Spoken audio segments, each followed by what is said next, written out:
So I'm leaving Korea after being here for almost 3 months, and I thought I would give you a room tour of my apartment. It's not an Airbnb, so I thought I would share because I don't really see other people talking about this place where I found my apartment. And it's cheaper than Airbnb, and there's no deposit or anything, so you know. And I really like the place, so I thought I would share. Oh, by the way, this is not sponsored. I wish somebody would pay me for this. I'm giving you this out for free. Let me give you a tour real quick. So, let's start from the beginning. That's my door. Over here, right when you enter, is a mirror. There's a bunch of storage I never used. I only used the actual closet and that. I don't have a lot of clothes. I have one suitcase with me. So, next to the door, we enter the bathroom. Again, pretty standard bathroom, right? There, shower. I did buy a shower filter, okay? I don't think it worked, but standard bathroom things. Moving on from the bathroom. Over here we have the living space. My bad. I don't know if you guys saw my London video, but I had the same bed sheets in London. I bought them myself at IKEA because I like the design. Apparently we have the same taste with my host from Korea. Anyway, this is the best part of the apartment. It has 2 huge windows, which means I get natural lighting all day, pretty much, and I love it. This is my view from the window. Number 1, just a street,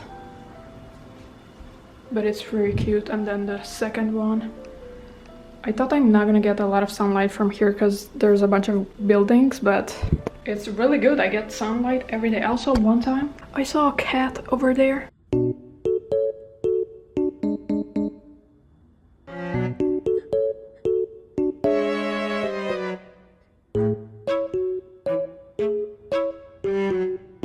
Made my day for real. Ooh, look at this cool looking lamp, and it works too. How cool. Cool. Anyway, that's my desk where I spend a lot of time and edit this video that you're watching right now. Over here we have the kitchen area and the washing machine. The dryer is actually over there. This has like a kinda semi-dryer inside too, but I still have to hang it there for like a day. I have an almost full-size fridge because it's like, I don't know if fridges in Korea are just smaller because they're shorter than me, but it's an almost full-size fridge, right? A huge thing because a lot of apartments have like a mini fridge. You can't put a lot. And I have a freezer too, which is useful because I freeze my food waste. Over here we have storage for the kitchen. I keep my trash in there and just stuff. I did have to buy this utensils separately, but yeah. Kitchen. The buying utensils separately, I did not have to do that in my other places I stayed here because I stayed in 3 different apartments with this service. So my 2 previous ones were already equipped with everything. I just didn't check the descriptions of the 3rd one, I guess, because it did not have like the kitchen utensils and also the towels in the bathroom. I had to buy that too. It wasn't expensive because I went to Daiso. But yeah, check the description before you book things. So the service that I used to book this place is called Encore Stay. It's a Korean website for foreigners, so it's in English. Everything is really understandable because, you know, when you're trying to book in other countries, you don't speak the language, it's hard. As I said, no deposit, so that's cool. You do like sign a contract online when you book places, and so it's like legit and everything. I think it's like different homeowners. It's pretty much like Airbnb, but it's cheaper. Actually, the way I discovered this place was on Airbnb.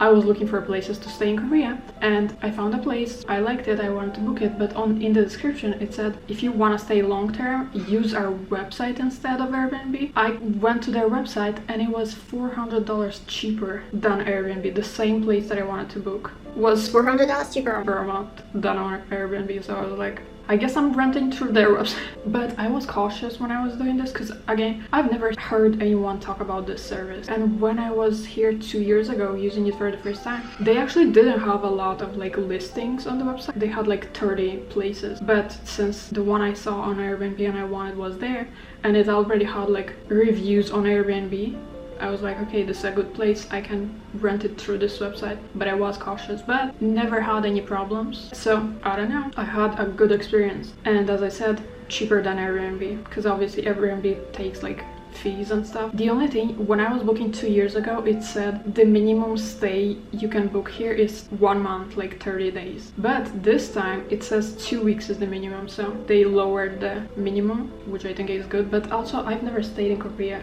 for less than 2 weeks, so I don't know who's coming to Korea for less than 2 weeks. Like, there's too much to do here. And also, when you're booking it, there's like one thing that's kinda, I was like, what? Every time you book a place, they ask you, do you need bedding? Like, do you need the pillows and the duvet and pillowcases and covers? Every time I book a place, they ask me that, so, and you have to pay like 50,000 won fee if you want them to provide that. I was like, that's so random, like, why wouldn't they just provide that? But I guess some people can buy that themselves if they want, I don't know. But yeah, and also the one advice I have is, because I never had bad experience with the places I stayed through this, but one of the places I stayed, actually the one that I filmed a room tour on YouTube for, if you watch that, that was booked through this service too. That place was in a location that didn't have any subway station near the place, so I did not really like that I couldn't just go to the subway and leave to wherever I want to go. But you can obviously check that they have the locations before you book. You can check that for yourself if you're okay with the location, so definitely look at the location, but that's when you book anywhere probably. So yeah, right now I'm staying in Mapogu. I've stayed here before, even on when I used Airbnb when I was coming here like 5 years ago. I liked already this area, and I like that it's like I can walk through the Hyundai area and to Yeonnam-dong if I want. I don't have to take the subway. And also just the area itself, it has a bunch of food options, a bunch of restaurants and whatnot. So I'm staying in Mapo right now. The 2 previous apartments I stayed at were in not known locations, but that's because I wanted something cheaper, because obviously if you pick a location that's better, it's more expensive, even though it's less expensive than Airbnb. So I was like, I'm just gonna stay affordable. And one place didn't have access to subway station right away, so that was not my fave location. But the other location wasn't like a trendy location, but it was right next to a subway station, so I could go anywhere from there. So it was cheaper to stay there, and even though it didn't have all the cafes and trendy places, I still liked that. So when you're booking, just look for a subway station with good like commutes if you're on a budget. But yeah, this time I chose a like more expensive for their website location, but I just wanted something with a lot of local restaurants and cafes, so I don't have to use the subway every time. It has a subway that's on the green line, like the best line in Seoul, so it has both, but it also has restaurants and cafes right here, so I don't have to go to the subway if I don't want to. But yeah, that's the place. Hope this helps someone, because this really helped me when I like discovered it really randomly, and I've never heard anyone talk about this. I don't know why. Oh, and also, not only do they provide you, like, this service provides housing, every like week I get an email from this Encore Stay, and they're like, we're having this like get together if you wanna meet us here. They hold like meetings with the people that are staying with their places, and they're inviting you. I never went because I'm an introvert. People scare me. So I never went. But yeah, as I said, not sponsored, but I like the service, so if they want to pay me, please do. But yeah, hope this helped someone, because again, every year you try to come to Korea, it's more expensive. I wanted to share that with everyone looking to stay in Seoul. Thank you for watching. Okay, bye.